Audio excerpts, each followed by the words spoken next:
Brace த Lord. இன்று கலாத்தியர் 5 வாசிப்பை கேட்கலாம்.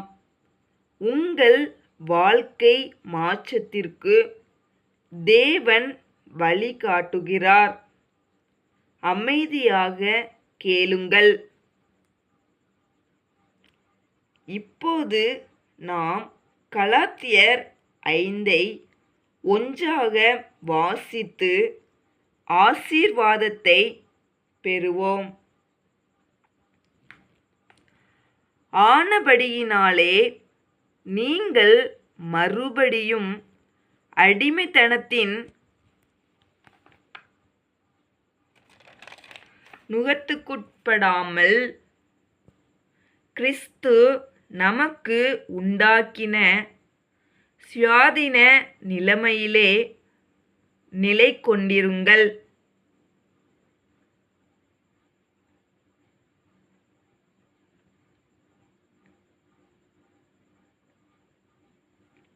இதோ நீங்கள் விருத்த சேதனம் பண்ணிக்கொண்டால் கிறிஸ்துவினால் உங்களுக்கு ஒரு பிரயோஜனமும் இராது என்று பவுலாகிய நான் உங்களுக்கு சொல்லுகிறேன்.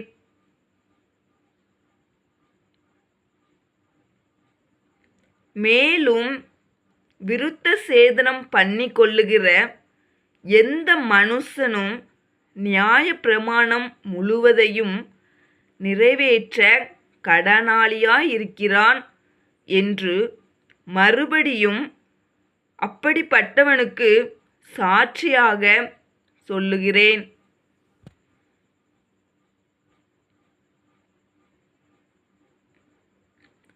நியாயப்பிரமாணத்தினால்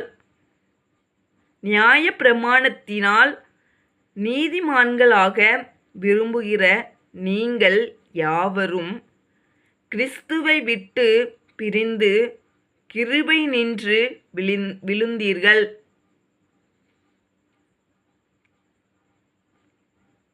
நாங்களோ நீதி கிடைக்குமென்று ஆவியை கொண்டு விசுவாசத்தினால் நம்பிக்கையோடே காத்திருக்கிறோம். கிறிஸ்து இயேசுவினிடத்தில் விருத்த சேதனமும் விருத்த சேதனமில்லாமையும் ஒன்றுக்கும் உதவாது. அன்பினால் கிரியை செய்கிற விசுவாசமே உதவும்.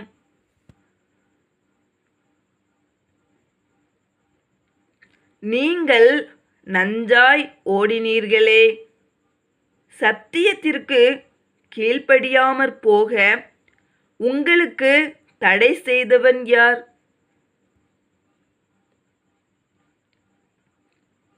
இந்த போதனை உங்களை அழைத்தவரால் உண்டானதல்ல. புளிப்புள்ள கொஞ்ச மாவானது பிசைந்த மாவனைத்தையும் உப்ப பண்ணும்.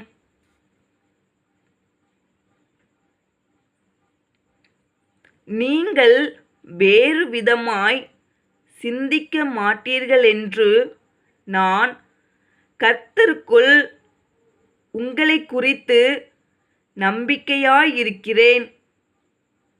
உங்களை கலக்குகிறவன் எப்படிப்பட்டவனாயிருந்தாலும் தனக்கேற்ற ஆக்கினையை அடைவான்.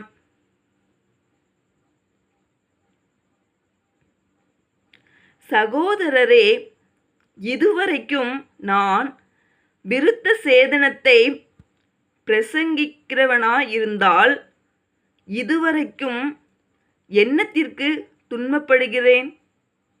அப்படியானால் சிலுவையைப் பற்றி வரும் இடறல் ஒளிந்திருக்குமே.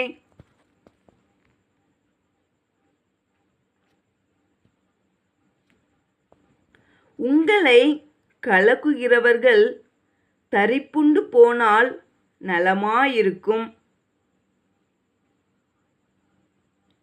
சகோதரரே, நீங்கள் சுயாதீனத்திற்கு அழைக்கப்பட்டீர்கள்.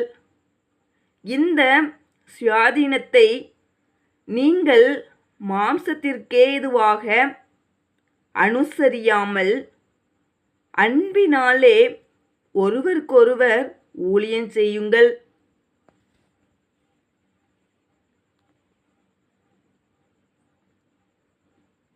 உன்னிடத்தில் நீ அன்பு கூறுவது போல பிறனிடத்திலும் அன்பு கூறுவாயாக என்கிற இந்த ஒரே வார்த்தையிலே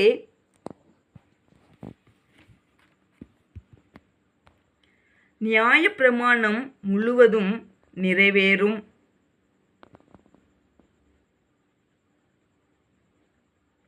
நீங்கள் ஒருவரை ஒருவர் கடித்து பட்சித்தீர்களானால் அழிவீர்கள். அப்படி ஒருவரால் ஒருவர் அழிக்கப்படாதபடிக்கு எச்சரிக்கையாயிருங்கள். பின்னும் நான் சொல்லுகிறதென்னவென்றால், ஆவிக்கேற்றபடி நடந்து கொள்ளுங்கள். அப்பொழுது மாம்ச இச்சையை நிறைவேற்றாதிருப்பீர்கள்.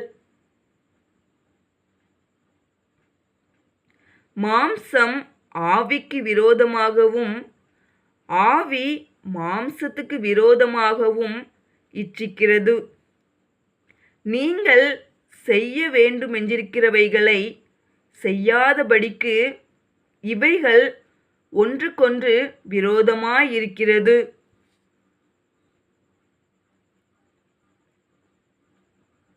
ஆவியினால் நடத்தப்படுவீர்களானால் நீங்கள் நியாயப்பிரமாணத்திற்கு கீழ்ப்பட்டவர்களல்ல.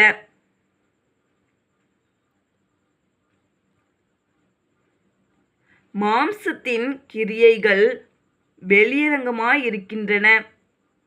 அவையாவன: விபசாரம், வேசித்தனம், அசுத்தம், காமவிகாரம், விக்கிரகாராதனை, பில்லிசூனியம், பகைகள், விரோதங்கள், வைராக்கியங்கள், கோபங்கள், சண்டைகள், பிரிவினைகள், மார்க்க பேதங்கள்,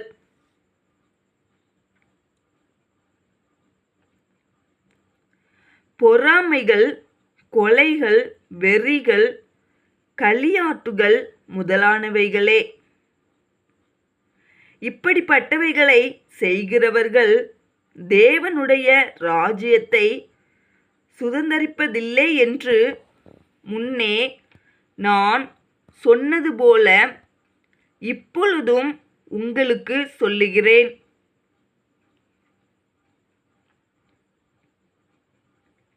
ஆவியின் கனியோ அன்பு, சந்தோஷம், சமாதானம், நீடிய பொறுமை, தயவு, நற்குணம், விசுவாசம்,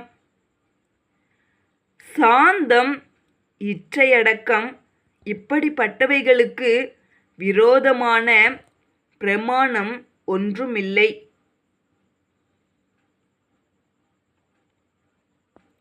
கிறிஸ்துவினுடையவர்கள் தங்கள் மாம்சத்தையும் அதன் ஆசை இச்சைகளையும் சிலுவையில் அறைந்திருக்கிறார்கள்.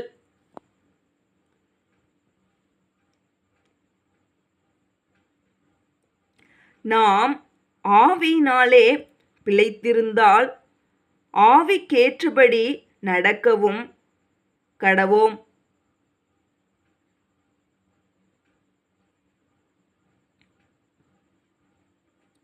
வீண் புகழ்ச்சியை விரும்பாமலும் ஒருவரை ஒருவர் கோபமூட்டாமலும் ஒருவர் மேல் ஒருவர் பொறாமை கொள்ளாமலும் இருக்க கடவோம்.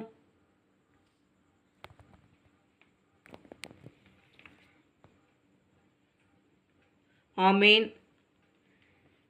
தேவன் உங்கள் வாழ்க்கையை மாற்றுவார். Walk in spirit. கமெண்ட் பண்ணுங்க, like and share and subscribe செய்யுங்கள். உபாகமம் 28 டிஸ்கிரிப்ஷன் ஃபர்ஸ்ட் லைனில் லிங்க் இருக்கு. ஜீவ வார்த்தை